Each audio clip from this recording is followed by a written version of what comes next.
in a very unfortunate but flashy loss there. But I can still see the strategy where it's coming from. As we were talking about, if you are going to bring Mage, leaving up Priest does at least start to make some amount of sense because it's one of the better matchups for Mage and one of the few bad matchups for Priest. But jumping into this series, you know, we all know what the Mage is trying to look for at this point with obviously the power card of Incanter's Flow, Deck of Lunacy, very premium as well.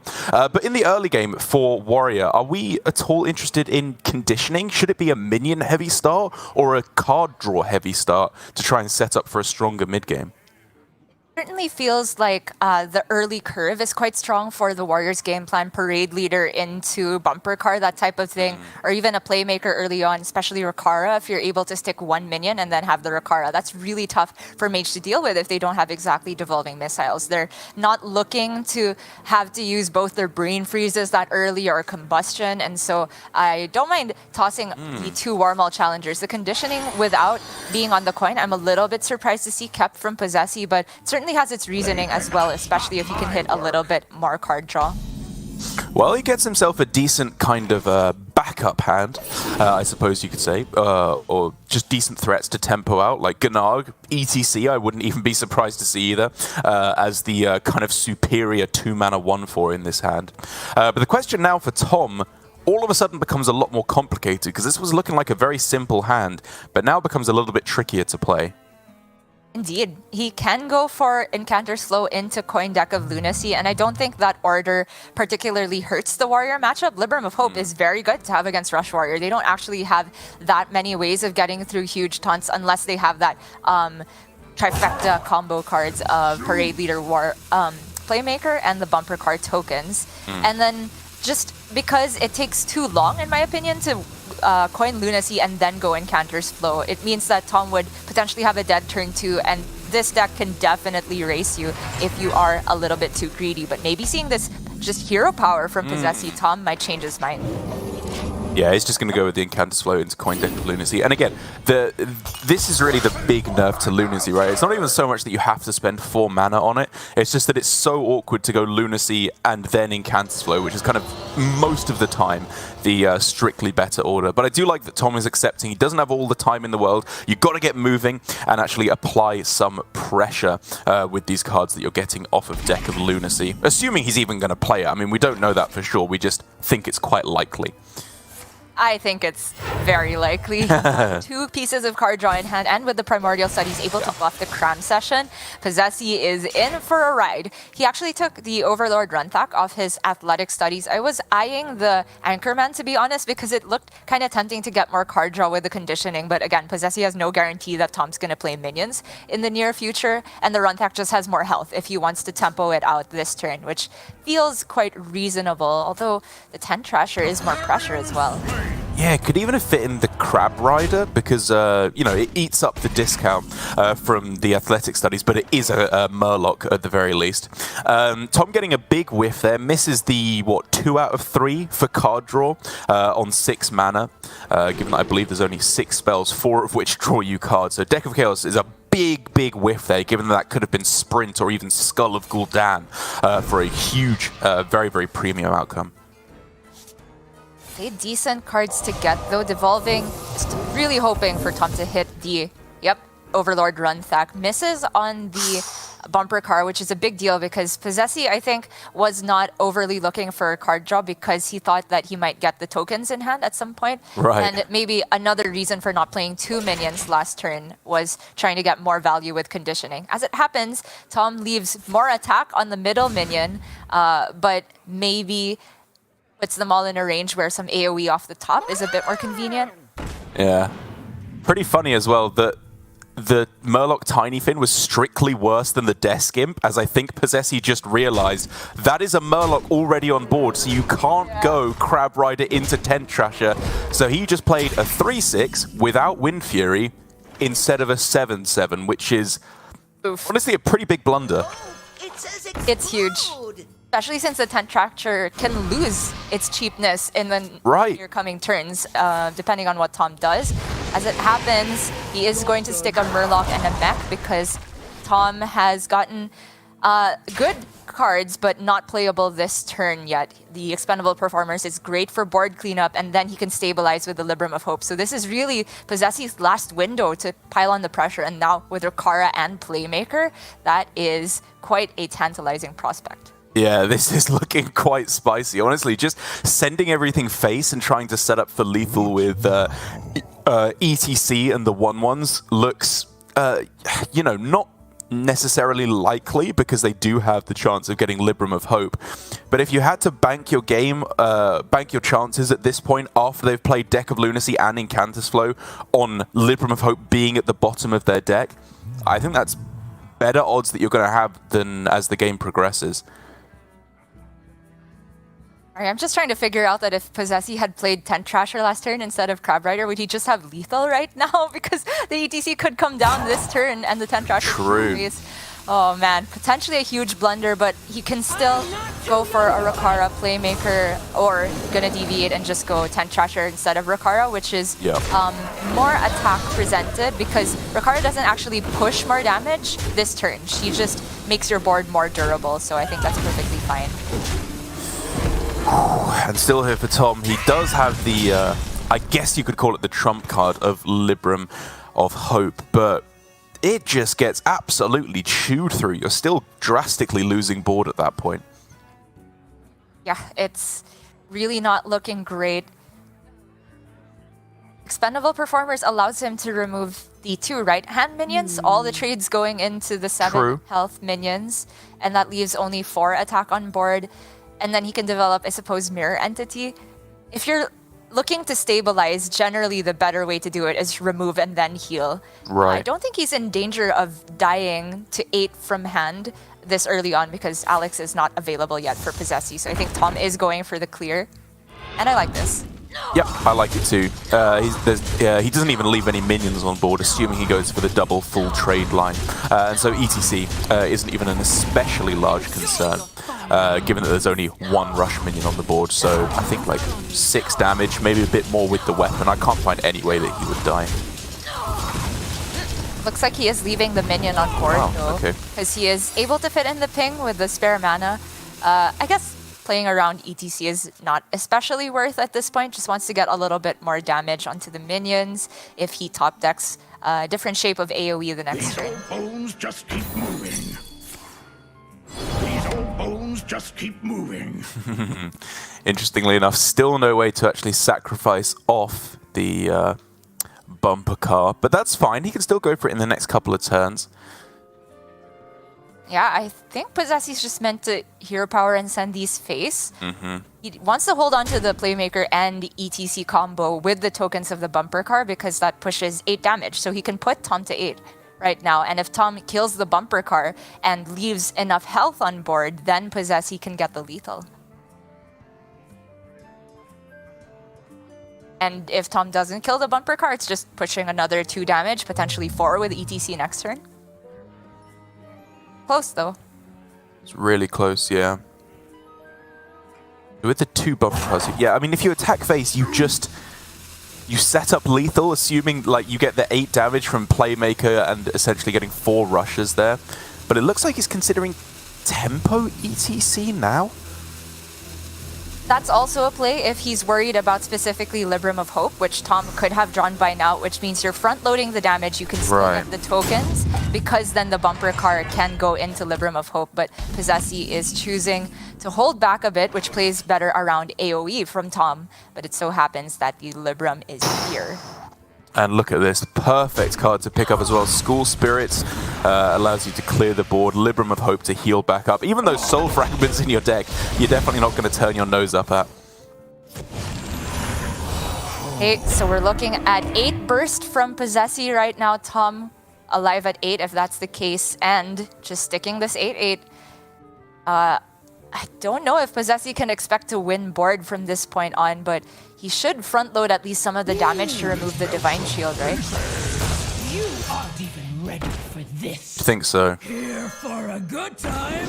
Here for a good Yeah, time. developing now allows for Posesi to get a win just by sticking minions if Tom has not drawn other AoE. It can be tempting to hold on to combo and wait for like exactly second bumper card, but in the meantime, Tom could have developed more stuff.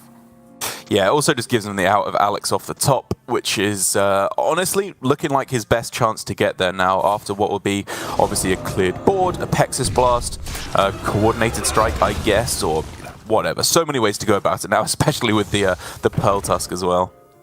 Yep. And now it's all about waiting for Alex for Posesi and for Tom trying to find second Libram of Hope or Lethal before Posesi can draw that card. Okay, that thins the deck, and he can put a taunt in the way. That's definitely relevant. Yeah. He got Samuro? That's up. Wait, no. Samuro dies to the... Ooh, bumper card clears. He gets to go face with the weapon. That's pretty relevant.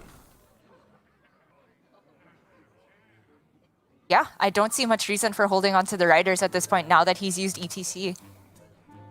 Yeah, the question for him is whether he actually goes double 1/1 into the Ancient Guardian Libram of Hope, or if he attacks with the weapon and then kills off the Pearl Tusk. It gives him far greater board control if he goes for that route, because the Sword Eater will not die on board, but it's less immediate face damage. We need to think about breakpoints again. And honestly, Alex Straza is the only breakpoint of damage left, right? It's 8. The difference between 8 and 1 is pretty limited if he doesn't get there with weapon swings. There's Troublemaker outs to think about potentially as well. True. And so the board control route does seem better with that type of line. Because that makes it such that the 3/3s are more likely to go face. My problem with sending the 2 minions into the 8-2 is that he doesn't actually set up Lethal that way either if the 2-5 gets cleared. Oh. The alignment does nothing. The deck of chaos does nothing from here because Posesi's only playing one card a turn from this point. So whether or not you go equality, you are dead to Troublemaker, right? Because if they just play it here and swing face. Oh no, sorry, my mistake. If you leave the 1/1 up, you survive most of the time. Okay.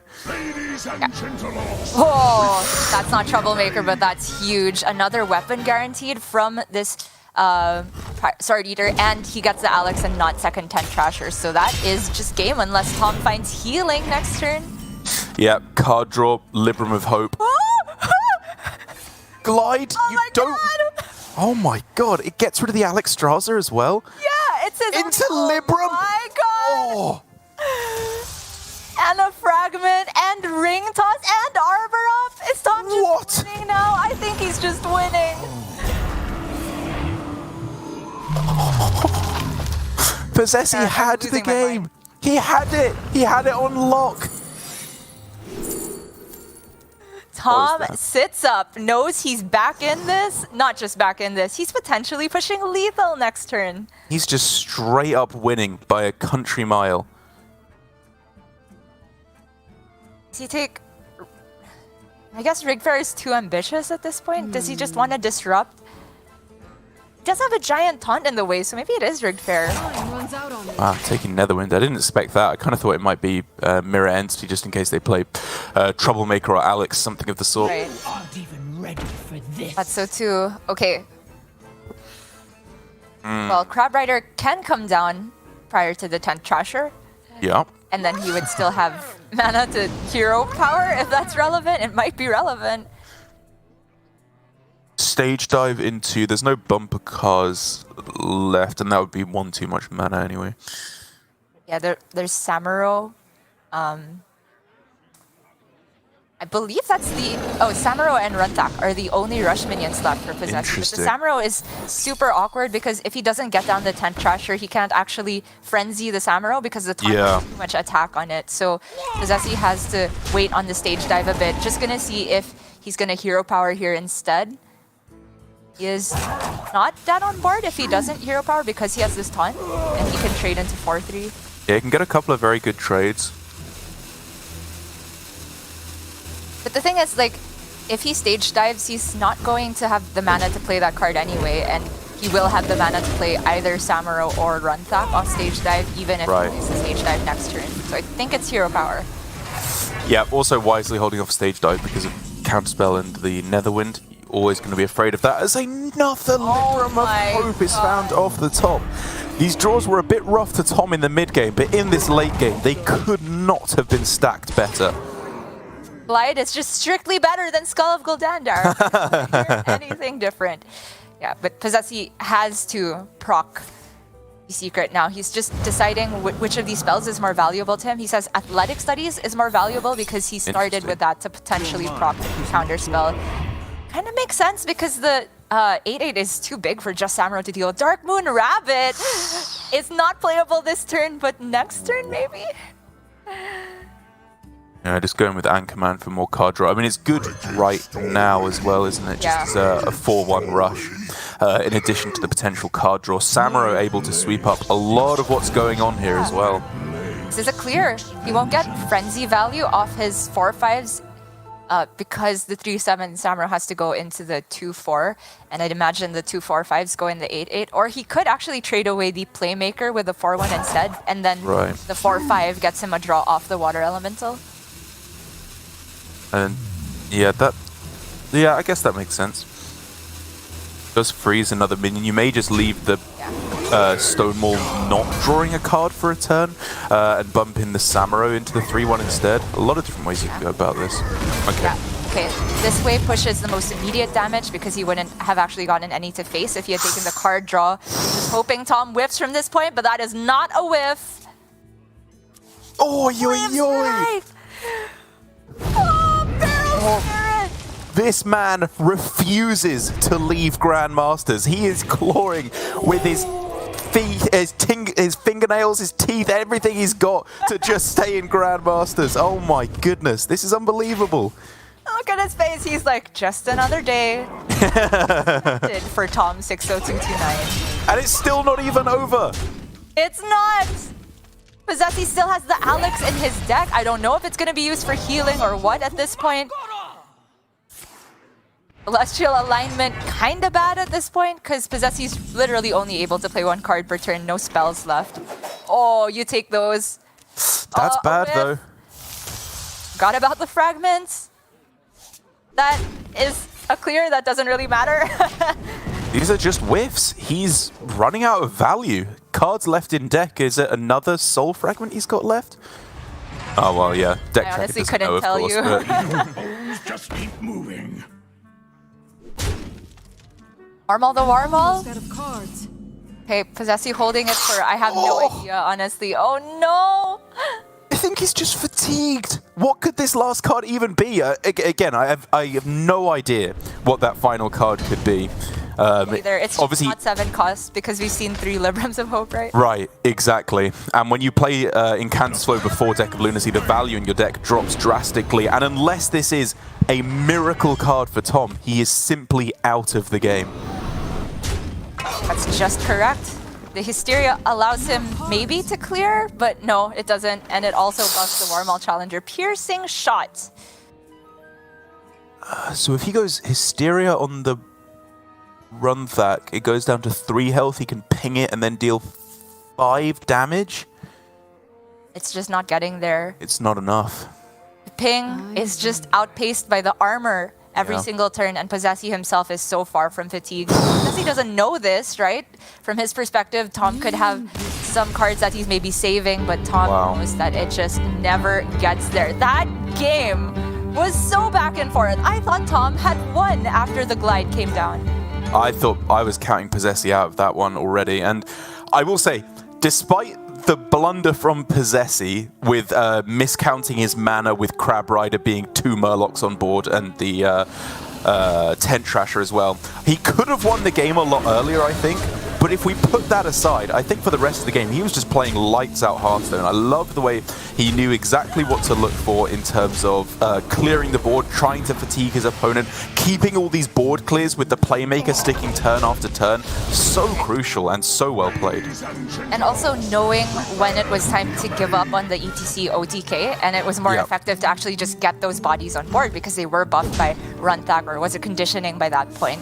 It wasn't immediate lethal, but he knew that there was just nothing he could really specifically play around. So go back to your instincts in Hearthstone, right? Minions on board, good. Push more damage faster. And Tom had 3 Librams of Hope. He had this Miracle Glide into Arbor up, but it just wasn't enough because the downside of Glide is that he gave posesi more resources. It wasn't the Alex for lethal, but it was a stage dive that allowed a big clear.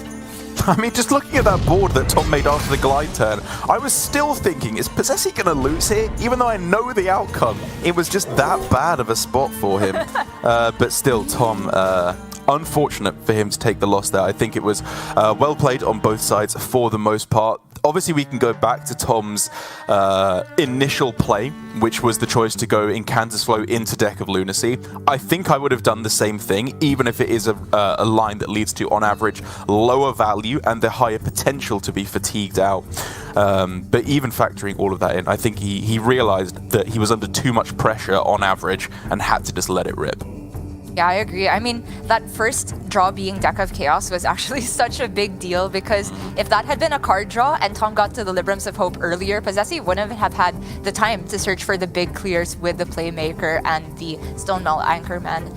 And in a different world, perhaps that mage would have gotten the win, but it's not expected or in the lineup even to try and prey on specifically Rush Warrior. It's in the lineup to try and beat Priest, which Tom is leaving up and posesi's queuing up next. He's on the N'Zoth version, which I thought kind of fell in popularity in APAC this week as we're actually seeing a lot more Yogg top end, but it does give it a lot more value towards the late game that I feel is not especially good against mage because of devolving missiles. That's true, yeah. If they manage to hit the first Light Shower Elemental, obviously you don't get the repeat value. But if you can make your first Light Shower Elemental die without it being hit by devolving missiles, I will say that a single N'Zoth can just end the game. Like, even if they have Flame Strike, which on its own doesn't clear a lot of the minions, doesn't clear N'Zoth, doesn't clear the Light Shower Elemental, even if they do have that Flame Strike, you've healed for so much, they have to use so much burn to get through it. So N'Zoth can be a crucial endgame piece, but you have to nurture it, let it ferment and become a more potent endgame. N'Zoth kimchi? Yeah, exactly. You can tell what I've been up to in my spare time. You seeing the bubbles on this N'Zoth? Oh, that's ready. Well, posesi starting off with a very strong curve. The Scorpid also in the N'Zoth pool as a beast. The poison reviving from that is actually pretty annoying, and also just repeated value is tough for mage to deal with. Tom has not hit Incanter's Flow nor Lunacy, although I don't especially think that this is a Lunacy matchup. The base deck of mage is considered favored against most priests, but Tom doesn't really have that option. He has, however, picked up some decent curve minions with the Font of Power, so we could see like Water Elemental into Wormweaver for Mana Worms immediately after. Yeah, honestly, this is a decent hand against mage. If you can get double Mask Cthulhu to connect all face before they're able to play out their big threats, then you're looking to be in, on average, I would say, a very good position. But for posesi alone, again, as I was saying, these double Light Shower Elementals are so crucial, and 1 mana Elucia, I think, is definitely going to help his endgame as well. Oh yeah, that's huge. It's kind of tough for Priest to know exactly when to play that when there's no flow been played yet, because it's actually harder to dump the burn spells. And right now, Tom's hand is full of Font of Power minions, so I don't think we'll be seeing Elucia come down for a while. But for Tom, a crossroads appears, because if he wants to front load more damage, he could go for the aggressive Wormweaver coin just to get the Mana Worms on board. You float a mana, which I don't like though, so I would look at just Water Elemental.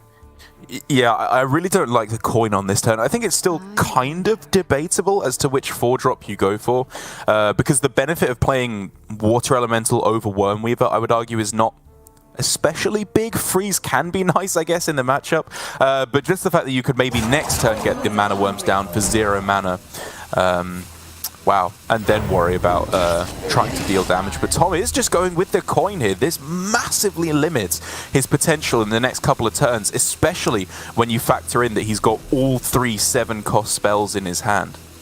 Right. I think the thinking here is that the benefit of playing Water Elemental first, is that when Wormweaver comes down, you get to immediately activate. Sure. And not really float a mana. By that point, Posesi will probably have played a minion, right? So you can Brain Freeze. If you just play Wormweaver, if Posesi has a removal spell for that, then you're not actually getting the mana worms on board at any point. And Tom really values these to push some extra damage. Again, it feels awkward to lose a coin because of all these 7-cost spells. So I'm not entirely on board with the line, but it's definitely max pressure because if not both of these are removed, he gets to play at least one of these spells and then get some extra damage. Yeah, I mean, I get that if it's removed, it's bad, but what kills a 3/5 on turn 5? There's pretty much nothing in Priest's arsenal that actually does that. He's only running one Holy Smite, so even double Smite wouldn't kill it. I think it's just very, very niche, the ability to actually kill a Wormweaver on curve. That's fair. They wouldn't really expend something like Zyrella. And, yeah, exactly. You know, on that matter, it's actually really tough for Posesi to kill just the mana worms this turn because there's no Holy Smites. The Zyrella can come down with Flash Heal, but by that point, you'd maybe just hold back for an even bigger swing, right? Just take the pain for a turn and then get the full clear with Zyrella. Tom finding Deck of Lunacy, which may look tempting. He hasn't drawn many cards, but as I was talking about just earlier, it's that 7/7 mana spell in his turn. Those are the cards you really want to hit with Deck of Lunacy in the matchup, because in a Grand Slam, survival of the fittest, so important about getting that aggressive edge. We could still make arguments for Deck of Lunacy because the rest of your deck can become pretty powerful cards, but I would argue that the burn is still just better at this point. I completely agree. But this is what Posesi has set up for. Let the mana worms live for a turn. He didn't actually leave that many minions for Tom to target, so they couldn't really buff the mana worms all that easily, especially with no Encanter's Flow played. So the Zyrella is extremely powerful here, and Tom is, trying to set up for a clear board for Mask of Cthulhu, but it's just so awkward. Yeah, again, not having the coins so you can't go coin Flame Strike kind of sucks. You could just go with the Refreshing Spring Water, as he is going for, to try and find some better options. Incanter's Flow, okay, not bad. Gonna skip it altogether, you'd have to imagine, because it feels like the next couple turns should be dedicated to spending one of these expensive cards. Sure. The cute play to unfreeze Zyrella here clears off the Water Elemental, and the first Light Shower comes down. Posesi asking for the Devolving Missiles. This is the first checkpoint, and even if it comes down, he has the immediate second one to follow up. But Tom has second Devolving as well. He does, yeah, and I think this probably ends up... That's interesting. I was going to say it's Fireworks Elemental and then Devolving Missiles, but a corrupted Fireworks Elemental is actually pretty impactful in the matchup, right? There's a fair few high health minions you'd be very interested in hitting with that. Right. I think that's a very good spot, and even though Tom ends up floating a lot of mana here, the thing is, if you go Firework and then devolve the 6-cost minion, it might end up at a stat line where it can challenge the Firework or at least bump it without dying. So I prefer holding back on these resources. Tom can definitely corrupt it in the next couple turns. That's just thematically perfect, right? I feel like it's almost like a Pokemon evolution, going from the Light Shower back down to the Light Spawn, yeah. Got an Everstone on it. yeah, smashing B. And now they're both... Oh! The other one... I think Posesi's a bit embarrassed. Yeah, he knows he dodged a bullet there. The ramifications of this cannot be overstated. It is not just this Light Shower Elemental, it is the repeated effect with N'Zoth that makes it so important. Although, oh no wait, I was going to say the Lightspawn dying is an Elemental as well. Lightspawn didn't die, so now an Elemental hasn't even died on Posesi's side, apart from the Lightspawn that apart from the Light Shower Elemental, later on. That really just could not have been any worse for Tom. Yep. Sometimes you kill off the Light Spawn and hope that that's the one that gets revived, but to be fair, we don't see N'Zoth in hand just yet. Tom can worry about it a bit later. Honestly, I think he can't afford to worry about it, right? If Posesi gets repeated healing, Tom just doesn't have a win condition. So I think it's back to the drawing board and look for the burn game plan. And he does have Phoenix with Ruined Orb currently. In 2 turns, maybe he gets a lot of damage to push, but Oof. And I think here for Posesi, while that 1-mana Elucia is still interesting, and you should always consider it on every turn, I like just getting stats on board. Even though Tom is kind of telegraphing that he has Flame Strike in hand by pinging the Light Shower over the 1-1. Not 100%, but you can start to have the guess that they have that. Onyx Mage Scribe still just survives that very, very easily. It does, and he can fit in Renew to proc it, Perfect. Hero Power Face, get some more cards, and he even renews his minion to make, or force Tom to ping if he wants to go for Flame Strike and clear. Auspicious is somewhat interesting just because you can go Soul Mirror Auspicious, corrupt it, and play it on the same turn. True. Okay, fair enough. Shadow or Death to avoid disasters. You can Oh! 6/6. Oh my gosh, that's so good against Flame Strike.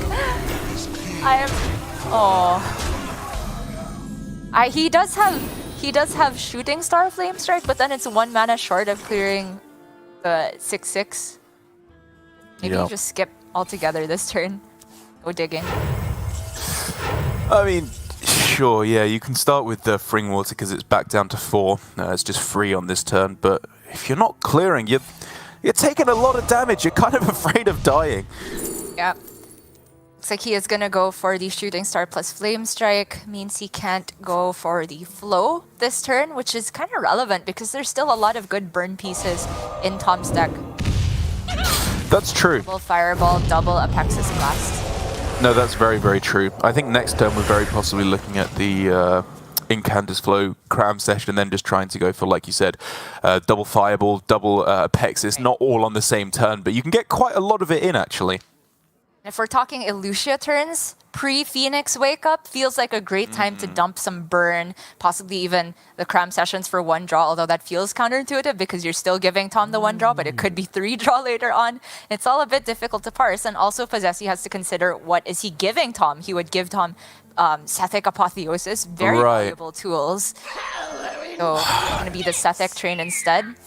It's so interesting because it's like it's the turn to steal their deck when the Phoenix is about to wake up, but still not worth it to Posesi, as he's going to hold off for a little bit longer.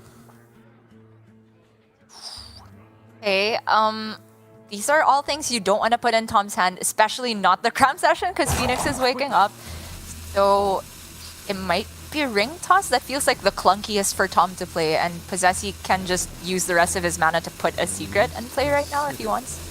That's true. Weirdly enough, though, I think with Fireball, Posesi can actually start looking at lethal of his own with Elucia next turn and just going for whatever burn spell he can find. Like, Tom will have to either hit lethal on this turn, which I think is a very tall order, even with Phoenix, or completely clear the board, lest he just die.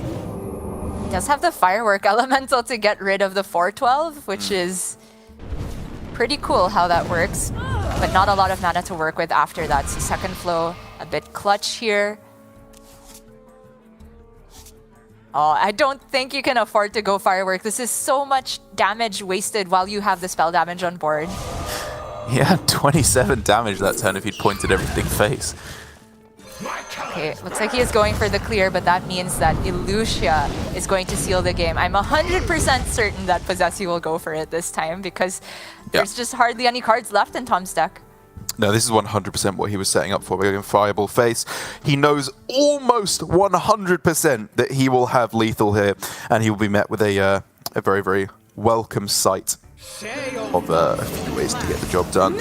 Tom going down 0-2 in a series that he must win to stay alive in Grandmasters. Make no mistake, he must not only win this series, but the next one as well if he wants to survive. And now down 0-2 against Posesi. It is looking very, very bad for our former world champ. especially since Tom chose to leave up this priest mainly because he has the mage, and now the mage has taken a loss in the favorable. This is what I was talking about in potentially building target priest lineups. It's not actually that easy to target priest unless you build your decks very specifically to do only one thing, the way that Warma did over in Europe, and Psycho, I believe, as well, with the Cthulhu and Weapon Rogue. Nothing so extreme in APAC. I'm just going for a soft target with one deck and not the entire lineup, but not to say that the mage has no chance against the rest of Posesi's decks. Only one remaining now, though.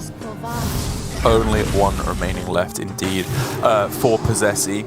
Apologies, I get it up. Just the Rogue left over for Posesi. Again, the Miracle Rogue has been working very, very well for most of the players in Asia Pacific. In the stats that we see, a lot of players, Alan, Chonsu are ones that spring to mind most of all. A lot of players have had very good win rates with Miracle Rogue as of late in Asia Pacific. And given that Tom is just lining up the mage once again, this to me feels like one of the matchups where the nerf to Springwater felt most relevant, because they just really struggled to get that fluidity of card draw, rip through their entire deck and then burn their opponents down, before the Rogue just does the same thing. They are also trying to draw through their entire deck and burn their opponent down, but their efficiency, I think, at this point is just a little bit higher overall. And the big difference is that I think the Rogue players are very aware of how to abuse Mage's slow early game these days. You'll see Rogue players playing down Guardian Og Merchant, even Prize Plunder on turn 1 if they're on the play, just to start pushing some damage, because Mage doesn't want to spend their mana pinging there. They want a Font of Power, Primordial Studies, Incander's Flow, especially if you can follow up with Cult Neophyte to deny the flow. You can push so much early damage to the point where if you just hit the Alex and the 2 Wicked Stabs at any point, even if you fall behind on board, it can be enough to be faster than the mage, and Rogue can draw to those cards very consistently. They can indeed. I still just think Rogue right at the top of the pecking order at the moment, especially here in the Conquest tournament meta, where Priest is essentially just banned out of the way every single time. Aside from Tom, of course, is the I suppose the one player who is not going for the ban Priest strategy here in Asia Pacific. It's worked out okay for him so far, but finally it feels like he may have met his match. Expecting a full mulligan from both players, actually, for that matter. I was going to say Tom, but I think Posesi as well. These aren't Octobot, they're not the legendary curve minions, so let's get them out of here. Completely agreed. Tom, this honestly looks like the first signs of a bit of stress we've seen from him. He's still got his hands up because Tom always cool as a cucumber, but this game could decide whether or not he stays in Grandmasters. I love the lab partner here. It's on curve, it lets him go cram session next turn, and it hardly ever dies when just played onto the board right now. Yeah, I agree. The Phoenix was in some ways tempting, of course, because you can try and go for the double spell power to draw 3, but just too slow overall. You want to draw and find that Incanter's Flow as soon as possible. Interesting that he holds onto it. I mean, if there's any reason to not play Lab Partner on 1, it's kind of like because you're scared of Coin Octobot, but I don't think that would have changed Tom's play of still getting the card draw. So maybe just missed 1 damage here, unless he was trying to deny some specific, like, Prize Plunder type turn from Posesi. Yeah, I mean, it's Brain Freeze, right? Like, if they go Coin Brain Freeze into One Thief or whatever. Like, again, it's very, very niche, and I agree, you could definitely have gotten away with just tempoing out there. Oh. Now, these are interesting, because actually the Aegwin is on curve next turn. That's true. And it's not the easiest thing for Posesi to get rid of, but and it's essentially got Taunt on it, because +2 spell damage is so scary against Mage. But the mini-mage is persistent and honestly almost impossible for Rogue to deal with. You can just bank that spell damage forever, so I don't mind Tom going for it. He can pair it with Font of Power maybe next turn instead. He can pair it with the Incanter's Flow on the top of his deck, because he's going to need to be pretty optimistic, I think, if he wants to pull his way back into this game. It's already looking a little rough. Over on Posesi's side, though, who we haven't been focusing on too much, did hold back on the efficient Octobot last turn. A play that we're seeing more and more, I think, as players get more familiar with Rogue, because you realize there's often a multitude of ways for Octobot to be efficiently dealt with, especially when there's, of course, a lab partner already on the board. And so for Posesi, holding back on that game plan entirely, looks like he was going to go for Kazakus, but instead he's just letting rip with Coin a Secret Passage. This is such an interesting way to play the starting hand. This is very surprising to me. I thought he was coining Kazakus almost every time there. It is a bit awkward though because you generally want to take the 5-cost golems. Divine Shield copy is so strong against Mage as it is in most matchups. And then coining Kazakus means you kind of ruin your curve for that purpose. So I'd imagine this passage was to look for a Brain Freeze to deal with the lab partner or just some more card draw. And he does hit Mankrik, which is, I think, still pretty above average off of your passage. No, that's premium. I wouldn't be surprised if that was exactly what he was looking for in the best case scenario, because now he doesn't even need to mess around with Octobot. He doesn't need to reduce his mana because he's just going Kazakus, 5-cost Golem, Jandis, which I think most of the time, given that Incantus Flow hasn't been played, will keep him decidedly ahead on board. And the Kazakus can give him one of the few ways to deal with Stealth Mini-Mage here if he gets the deal 3 to 2 minions. I have to imagine it's a 5-cost, but maybe he's thinking about 1-cost because he's got this double field contact hand and Shadow Step. Yeah, the Shadow Step pickup is the interesting part because it can go with the Foxy Fraud, but also because it can go with the 1-cost Golem itself. Looked like he had the option for Summon a Copy there as well, I think it was, Divine Shield copy. Okay, well, that sounds pretty premium against Mage. Potentially Rush copy. I mean, either of those is strong, but he did take the best Golem. Forced to take the trade there so that he doesn't take the 3 from the Kazakus, because this matchup is definitely a race. As it happens, the Reckless Apprentice is pretty effective to ping off the shield here. But it's still quite slow, right? Tom can only kill one of them, and if he wants to freeze the other one, he's loading some mana. I honestly favor the Trick Totem a bit more. Fair. Job done. Trying to set up for Mask of Cthulhu. Oh! Okay, pretty good. Boy, Trick Totem. Well, Posesi does, of course, still have the option to go for Shadow Step on it, to just immediately replay it. But instead prioritizing the Jandis and Stonewall. Yeah, do you need card draw, though, at this point? Not really, actually. Maybe he goes for some mind game and puts the illusion on that and then just rushes into the totem, which means it still doesn't die because the totem has 0 attack. And the trade into the Reckless Apprentice really doesn't look that good with the Anchorman. So gonna trade the Golem instead. And Tom, like that. This looks like a premium Mask turn because one of these minions only has 1 HP. And it could be the 1/8 for all he knows, because maybe Posesi's trying to get card draw off the Frenzy. Such a critical turn as well for Posesi, because Shadow Step can be one of the most important cards in the matchup. It can boost your field contact turns. You can step Tenwu so that you can do the full 16 damage combo with Alex plus Tenwu without even having to reduce anything from Octobot. But it could also be used for Jandis there. That was a very tempting point to use it. But in the end, he does hold back, instead trying to set up for a stronger field contact turn, which has to come down now. Looks like Posesi did put the illusion on the Anchorman. Not getting greedy there, plays better around Mask because he retains 8 health instead of 5, essentially. And that is going to be... Oh, Vanessa Mask is huge! That's insane. So good in the matchup. Oh! I mean, make no mistake, this is... while Posesi is developing board, and rightly so, this is a burn matchup when the end game hits. Like, Posesi's board is likely to be wiped in one way or another. And with Alex, Mask, Wicked Stab, second Wicked Stab still to be found, Tenwu still to be found, so many ways to up this damage even further. Honestly, I was tempted by Step Vanessa for second Mask. This could have been a Mage Mirror, but obviously Posesi drawing towards Wicked Stabs instead is, or at least a second stab is a more efficient way of getting the burn. And now he can end with Octobot. Even if this gets Flame Struck, he just goes Mask. And then Tom is down to 20, and then he has like Stab Alex for another 16, and that other damage can come from somewhere. Yeah, I think this is actually very, very heads up. I was going to suggest that you go Neophyte, but you correctly bringing up Flame Strike. That doesn't actually matter, you know, you're still going to get Flame Struck, so saving it for next turn I think is much more important, and he does correctly so, because now he can disrupt a much less telegraphed turn from Tom. Oh, okay, going for the discount means Alex double stab can come down in 1 turn. Mask is cheaper. I did say like he lacks still a little bit of damage with just Mask and double Wicked Stab, but I mean, turn 10 is rolling around pretty soon, right? Those Wicked Stabs are going to go up to 6 apiece with Alex's 20. Okay, Mancrit comes down now as well.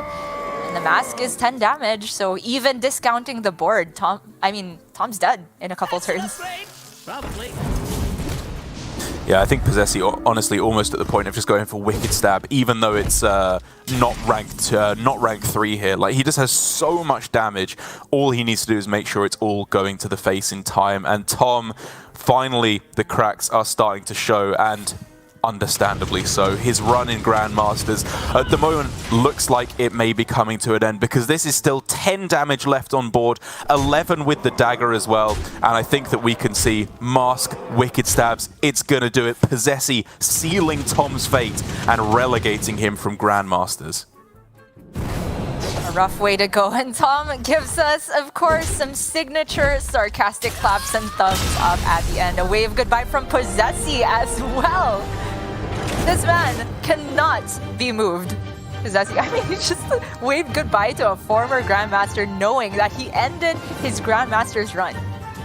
That is cold-blooded. He just comes into Grandmasters talking to the OG, the greatest player of all time from Asia Pacific, and just waving him out the door. Incredible stuff, and very well played to posesi. I think that Rogue game at the end, it was weird, of course. I'm pretty sure I would never have played it the way he did with the coin secret passage, but honestly, that play, that whole curve he went for of looking for the Mancrit and then curving out with the rest of his minions, was a very, very inspired play when we saw it work out. And then, of course, all the damage he had left over. It was just a masterclass on how you approach that matchup. Yeah, Mage has very little they can do without hitting the flow early, and even if they do, the Neophytes from Rogue timed exactly when a big board has come out and you've already seen Flame Strike. There's very little Mage has in their arsenal to actually deal with the board, and in the meantime, Rogue is pushing this incremental damage. The Mask Discover off of the Vanessa Van Cleef into the double Wicked Stabs made the lethal one turn sooner. I honestly don't think he needed the Mask anyway, but it's just pulling things even more in the Rogue's favor. So even though we are singing the praises of posesi, I also do want to shout out Tom60229. He has just been a staple of APAC Hearthstone for a long time. Expect that he'll still be very active on his streams.